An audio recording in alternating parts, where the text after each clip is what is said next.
I literally just had a can of soda explode all over me. It was awesome. When we're live with the can of soda exploding. Yep. Good old Mountain Dew, Probably still shouldn't be drinking it, but, No, Mike, that's I'm like hooked. pure freaking sugar, man.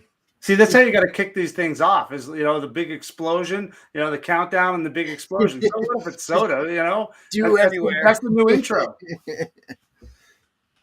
I had a sweet, tank top on. I was nice and relaxed. I was like, this is good. And then boom. So we got Jim from New Jersey saying it'd be a good trophy idea. Again, I'm going to do this again. Got Barry Estevez checking in. Barry, how's it going, my man? My name is Travis, one half of We Are Resilient, We Are W.A.R, joined by Army National Guard veteran and founder of Hellfish Haven, Michael Geary. We are W.A.R, We Are Resilient, and we have coming back to talk to us, we have Bob Savin with the Irreverent Warriors, Boston, Worcester, Milford. Irreverent Warriors, New England, Bob. There you go. Let's just do it like that for the purpose of this conversation. Talking to us about the Worcester Silkies hike. Bob, welcome back. How are you doing? Awesome. It was a great weekend. Thanks for having me back on.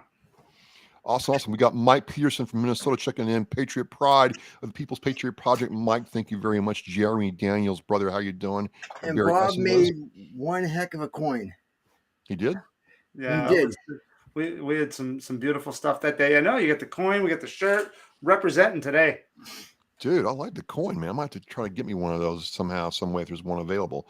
So, Mike, were you there? I thought you were there at the hike, Mike. I was. Okay, so I was not. So you guys take it away and tell us how it went. And I'll run interference back here. I want to start with Mike. I want to, we haven't really gotten a chance to talk very much. Tell me, I mean, did you have a good time? Did you enjoy it? What was your favorite part? It was very good. When I got to the start at the where we all met up, your wife handed me a box of papers and said, "Hold on to this," and then disappeared. Yeah. And then came back, and she was like, "You have the papers," and I was like, "They're in the van." So, I think I did my first tasking of the day well.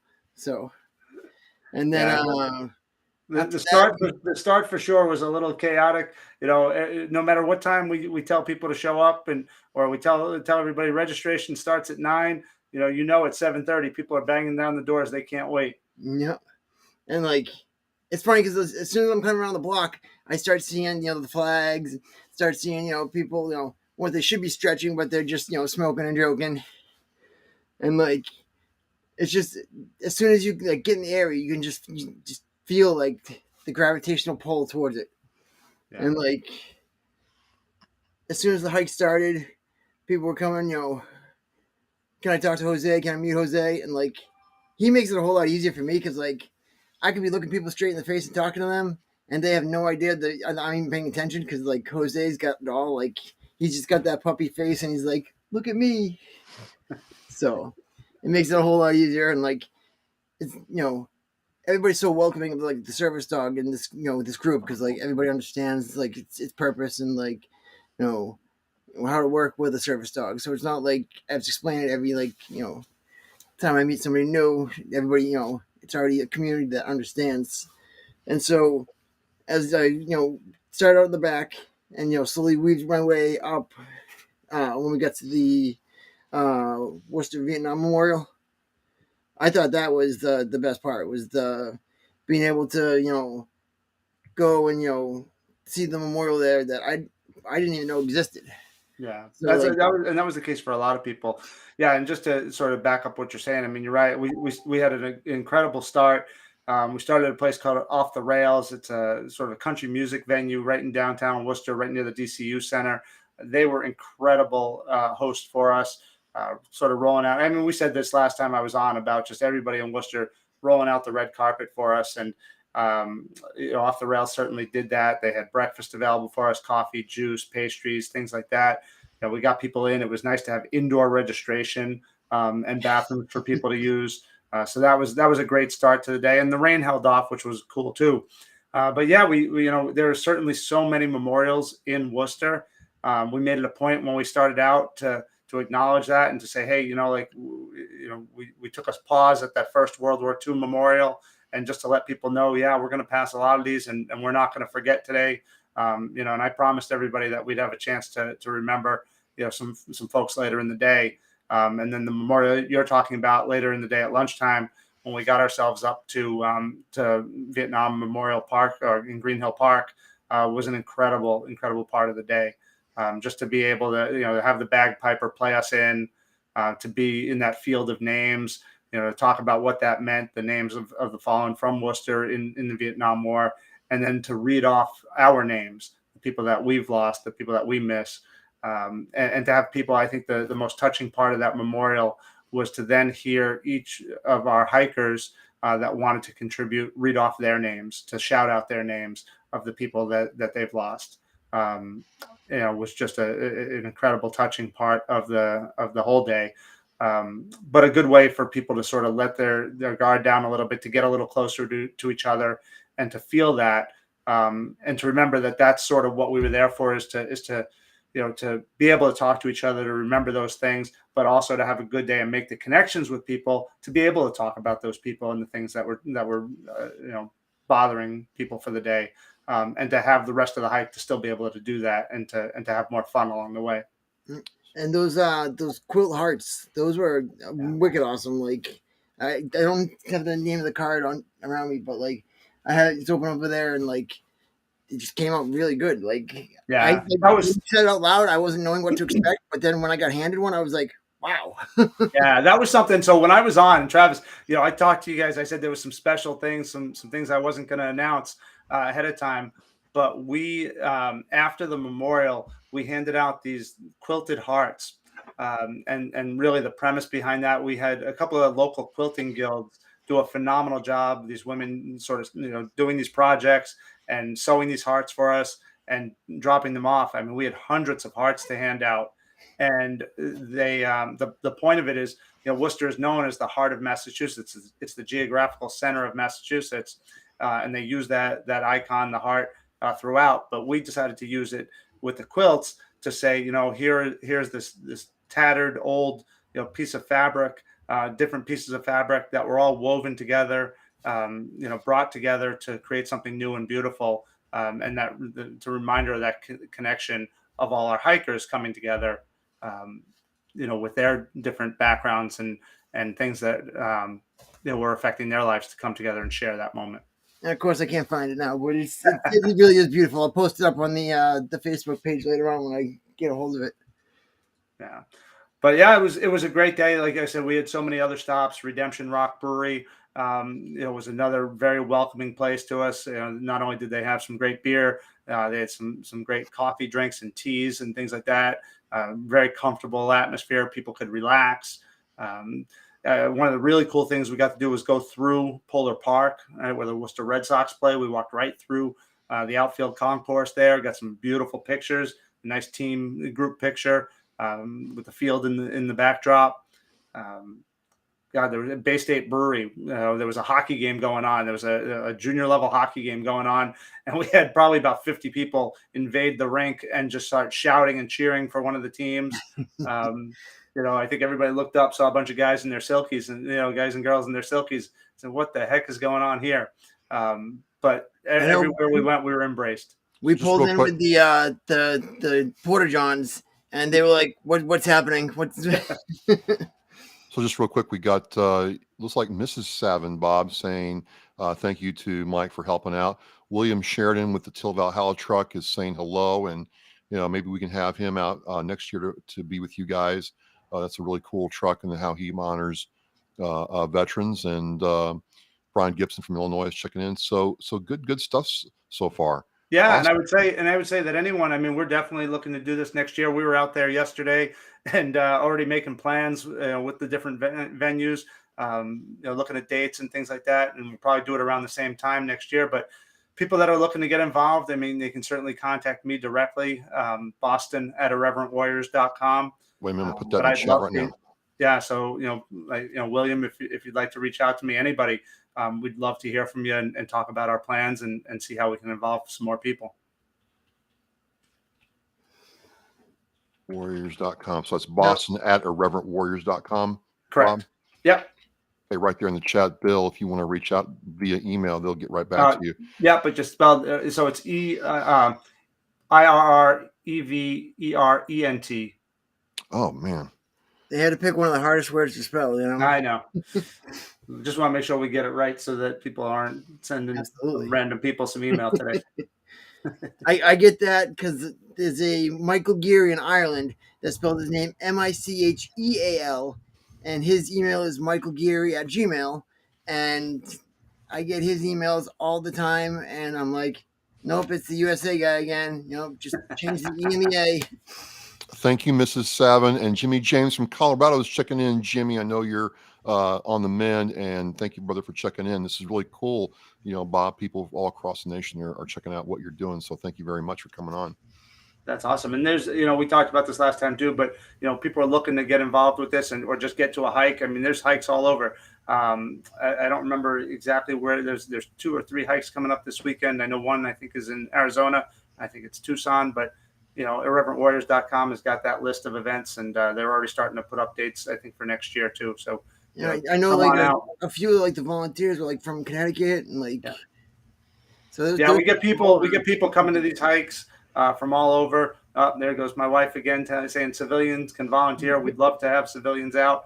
But we've got and we've got things locally too. So if you're local, we're looking at of course Worcester next year, but we're also starting to talk about plans for Milford Memorial Day weekend.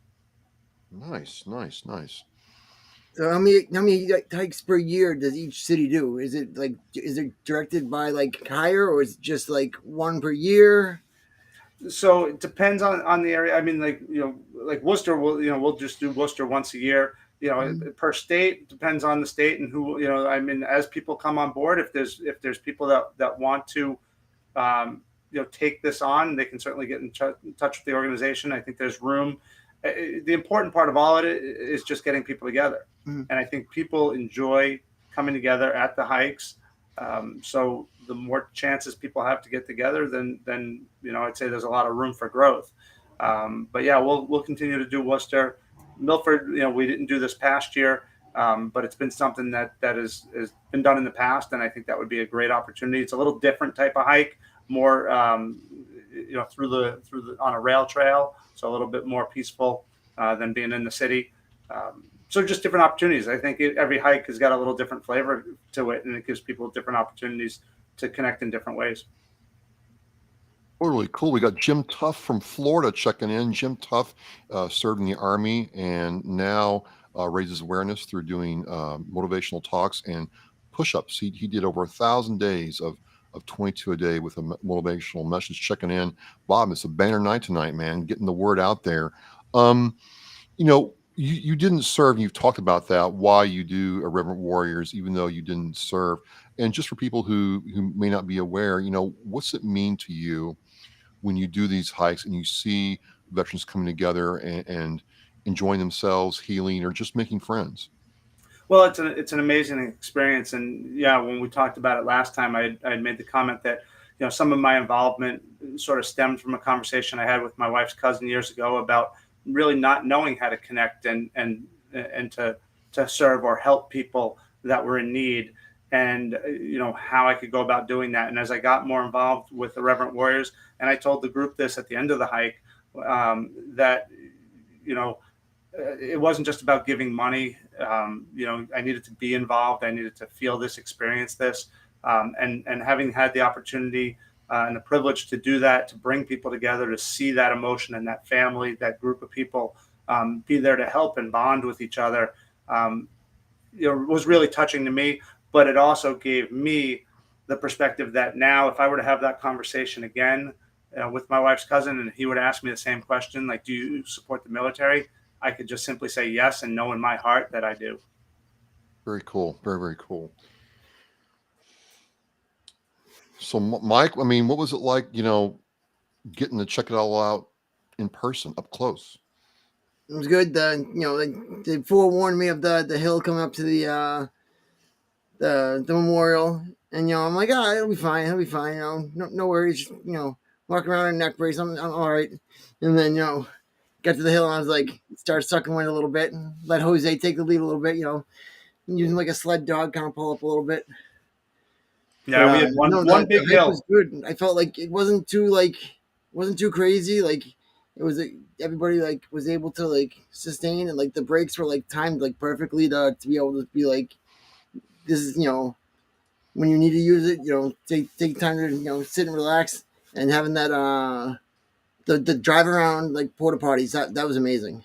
Yeah. What was the feeling, because I'm paying attention to so many things, running around, looking at people, talking to people, but what what kind of sense did you get from the element itself, like in the element? How was the spirit, the camaraderie? Were people talking? Were they meeting, new hikers? There was a lot of people, at first weren't sure what the cards were, the The trying to playing find like the cards? poker buddy, yeah. Yeah. And then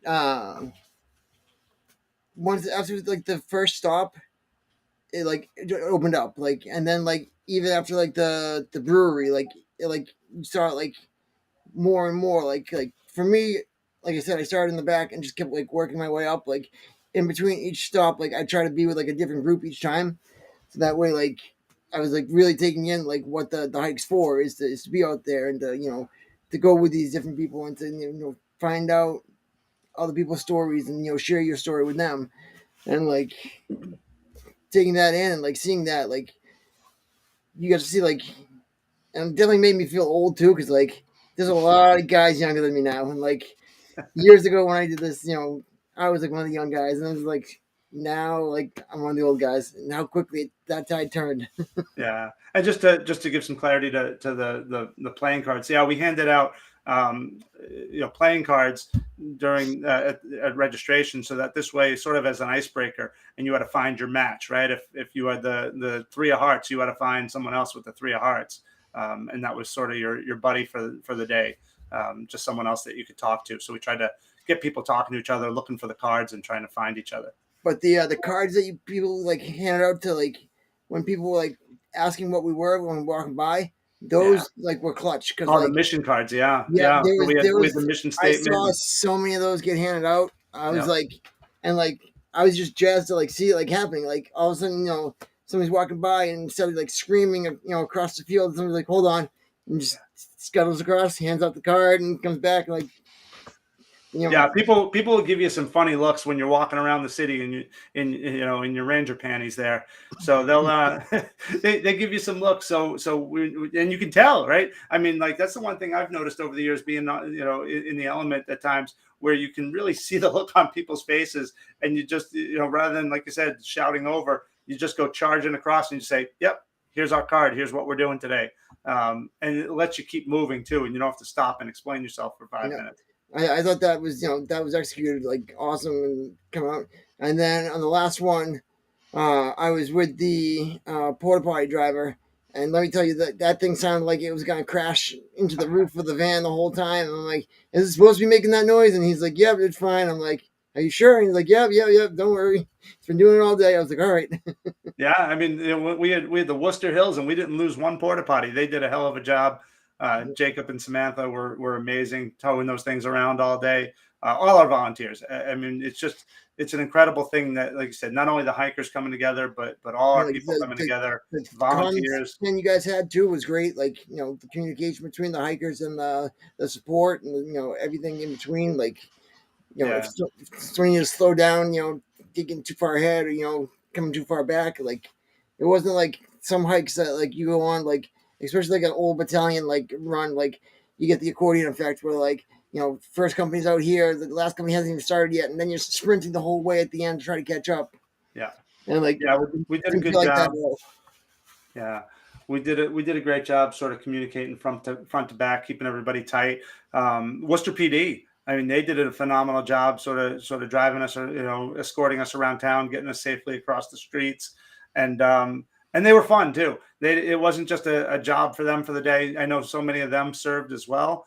So we had some veterans out there, within the ranks of the Worcester PD, and they were fantastic. They had a lot of fun with us. They joked with us. They engaged in some of our shenanigans with the chickens, and we had some squeaky chickens on the course, and they were happy to play along. Now, where did you, it was off the rails where you started? We started off the rails, yeah, and then we were, all crisscrossing through town. We went to places like Redemption Rock Brewery, Bay State Brewery, and we were up at the Vietnam Memorial Park, Green Hill Park, and then back to off the rails. Oh, and I almost forgot to mention one of the other really touching things that happened during the day is right before we finished up at off the rails, we made a special trip up to Veterans Inc. And we dropped off the rest of our supplies, our water, our snacks. We had a great donation from Table Talk Pies. We were able to give them some of those granola bars, things like that, that they could really use for their services over there at Veterans Inc. And it was great. We just had everybody sort of part the ways. We opened up the front door. They brought some carts down, and we just had an assembly line of water, and supplies moving off the truck down the line. People, hand to hand, right into that cart. Off it went, and we filled the next one. So it was great teamwork there. It was great, that we were able to give back, not just be there for each other, but to give back to another organization that was doing something to help veterans that were also in need in a different way. And it's good not to see, like, after an event like that, like, sometimes you will see, like, stuff go to waste and, and things be left behind or, go out to the waste, and put on trash. And, like, it's like, it was good to actually see, the supplies, go to use, will actually be used. Yeah. And then the last thing we were able to do at the end of the day, too, was take, any leftover Chick-fil-A. Chick-fil-A made a great donation to us for lunch. And we were able to take those leftovers and distribute them to some of the homeless in Worcester as well. And that was very, very well appreciated. Well, I think it's really interesting. I know the Irreverent Warriors has grown and matured and changed over the years, but the idea that you're doing a hike for the veterans, but taking what you have from your hike and giving back to the community and to veterans themselves is a really cool aspect. Yeah, that's been sort of the biggest change that I've seen in the 6+ years with the organization is involving the community as a whole, bringing the communities together, not just the veteran population, but working with the civilian population in these cities and saying, let's all come together and help each other. Awesome, awesome, awesome. So, what's next? I mean, do you like the hike gets over and you catch your breath, or is it like, what, twist the throttle, we're right back to it? Pretty much. I had people asking me, I think the day before the hike, like when we were planning, like, if we were meeting the following Tuesday, like we always did for not just after action report, but to start plans for the next one. So we, like I said before, have already started on plans for Worcester 2024. We've got Milford 2024 on the calendar. But the other thing that we've sort of been cognizant of is, getting together and improving mental health is not just a 1 day or 2 day a year thing. It's something that we have to do throughout the year. It's something that we have to work on together throughout the year. And we'll continue to have events throughout the year for support for people to get together and to have that camaraderie, not in the same way that they do on a hike, but to make sure that people are still engaged in that conversation and seeing each other and there for each other as often as possible. So there will be a lot of different events that we'll have up on our Facebook page, on our IW Boston Facebook page, but also through the Irreverent Warriors. There's an events page, a communities page, and we'll continue to post events there as well.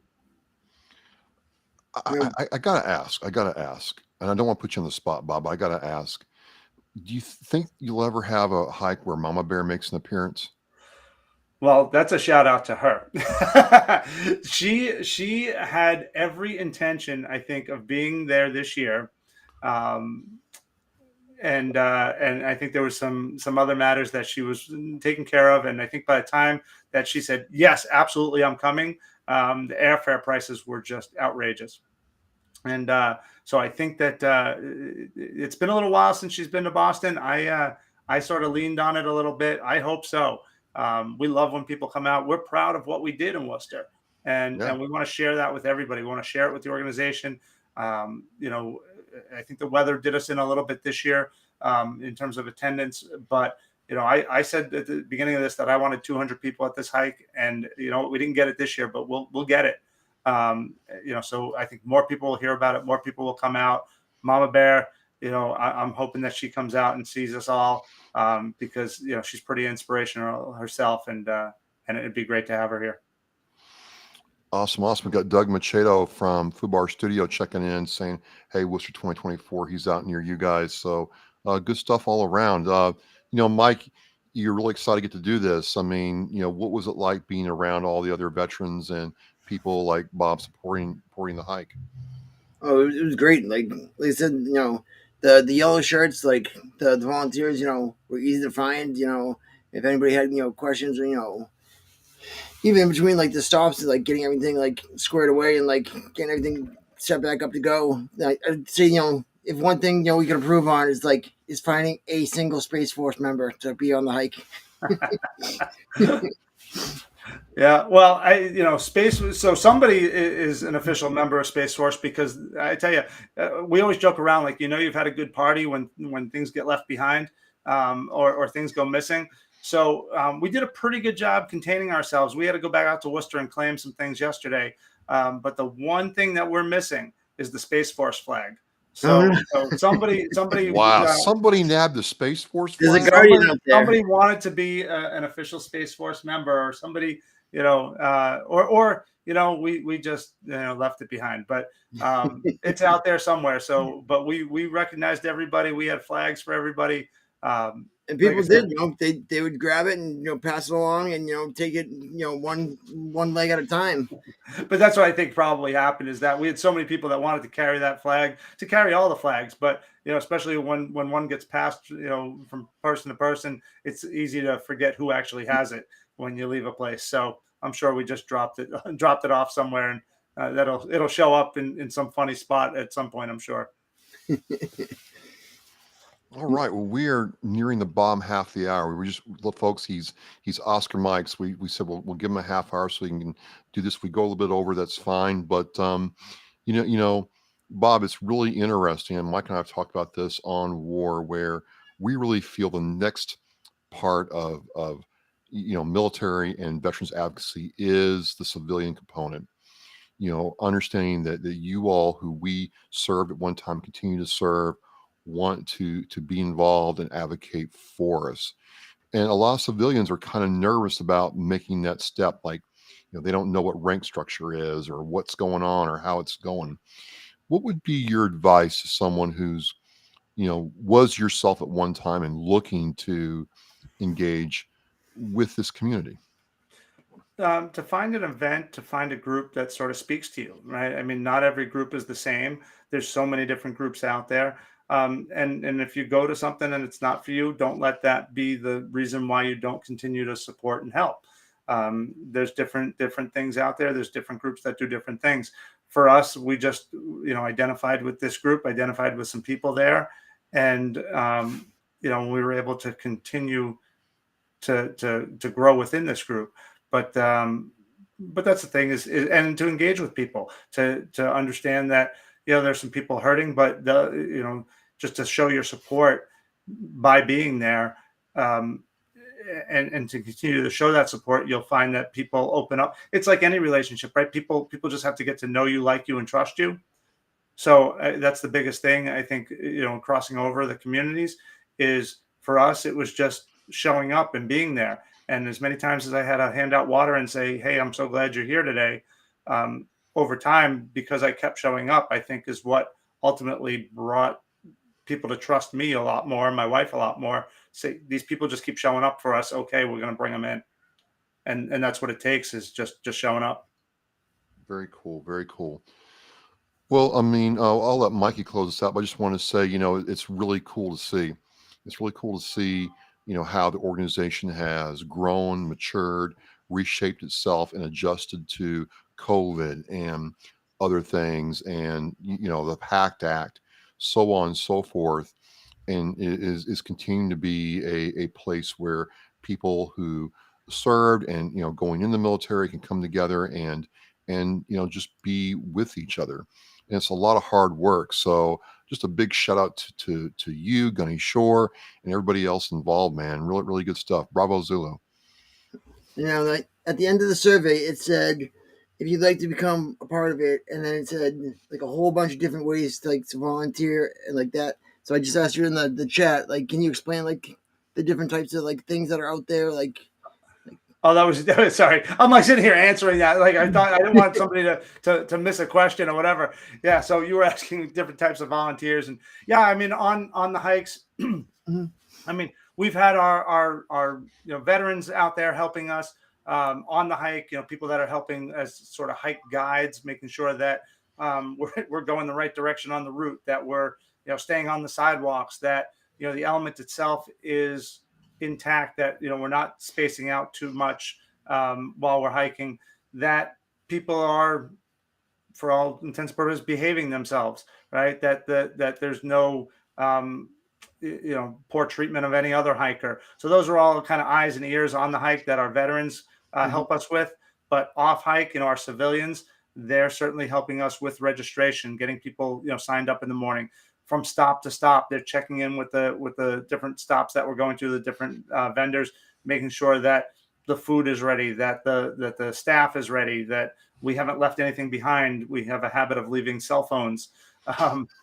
So you name it. There are people that have left their rucks, so just making sure that we're cleaned up after ourselves, that they're handing out water, picking up trash, driving alongside of us to make sure that we're safe, as part of the element, as safety vehicles, or if somebody falls out.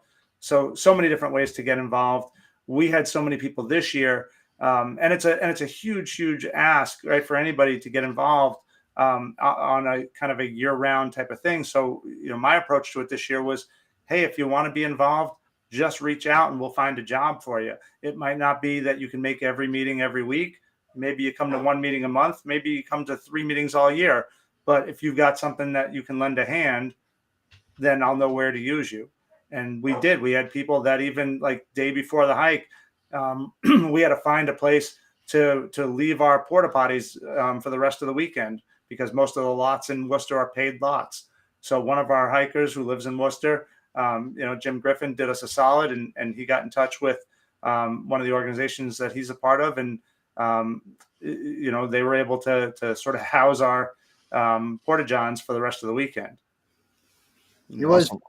Oh, just real quick. Parking those things was definitely an experience. The backing up of a porta john is just like backing up a water buffalo or whatever behind the military trucks. And then watching people cut the wrong way and be like, no, the other way, and it's always fun to watch people back up with trailers. Yeah. So just want to be a quick shout. Also checking in, Patrick Arabe from the DAV checking in. So a full house tonight. Very, very, very cool. Very, very cool. So, and your wife says, Bob, thank you, Fiddler Green, for the porta potty storage. Thank you, Fiddler Green. Awesome. Anything else you guys want to talk about before we start winding down? No, I mean, I've already sort of, kind of announced the other things coming up. And we've got my information out there. So hopefully anybody listening or wants to know more information, not just about Worcester, but just wants to talk about getting involved with the Irreverent Warriors, I'm happy to talk. I love, what we do, and happy to share that with anybody. Well, the coins ball or the shirts fire and the hike was obviously a resounding success. It's easy to get hooked up on the numbers, man, but it's the effectiveness of what you do that really counts. And it sounds like from the city, at the municipal level, and the businesses all got behind you all. I can't wait for 2024. And if I schedule it right, I should be able to attend. It's you don't realize what you can't do until you can't do anymore. And just happy to see you guys succeed. Awesome. Well, thank you very much. Thank you for being such a great supporter of Irreverent Warriors, and for allowing me time to talk about it and to get the word out. I love the forum. Awesome. Mike, you want to close us out? Yep. Just also want to mention, did get to see Bill's truck this weekend at Drake It. There was the Special Splaney Foundation 5K run and ruck, different categories, and seeing how many young people were out there, doing these events. It's just really, nice to see. We're no longer, like we were in the 2000s. 2 awards going on, and so much focus on what's going on. And so, years like now these wars have wound down, and like, the separation between veteran and civilian, grows. But it's great to see that, that divide is, being manned and being, taken care of, and, that for generations it'll still be covered. Awesome. Well, we are joined by Bob Savin, who is part of the Irreverent Warriors. I'm going to say New England, Bob, no disrespect, team, because you're in Connecticut, you're here, you're thinking about New Hampshire, everywhere else in between. New England's a pretty big area, and so Irreverent Warriors New England, just for this case, but he was part of the Irreverent Warriors Worcester Hike, and thank you so much for coming on. My colleague on WAR is Army National Guard veteran Michael Geary, and founder and executive director of Hellfish Haven, and he is just bringing it in what he's doing, and plays a mean Mario Kart. I'm Travis, Marine Corps veteran and host of Oscar Mike Radio. We are resilient. We are WAR, and we're so happy to see Irreverent Warriors absolutely crush it this weekend. What episode do you have coming up next? Oh, yeah. Thanks, Mike. See, it's a team effort. That's what a co-host does. Well, in about 20 minutes, you're going to be able to catch me again on Oscar Mike Radio right here. I'm talking to Army veteran and Army aviator, and he is, hang on a second. Larry Freeland, piloted helicopters in the Army, West Point graduate, and author of a generational book series from World War I, World War II, and the Vietnam War. And he talks about his book with me here in a couple minutes. All right. Ready for joining tonight? Awesome. So we are resilient. We are WAR. Bob, thanks again. We'll see you soon. And Mike, as always, thanks for having my back, man. Gotcha. See you next week. We're mission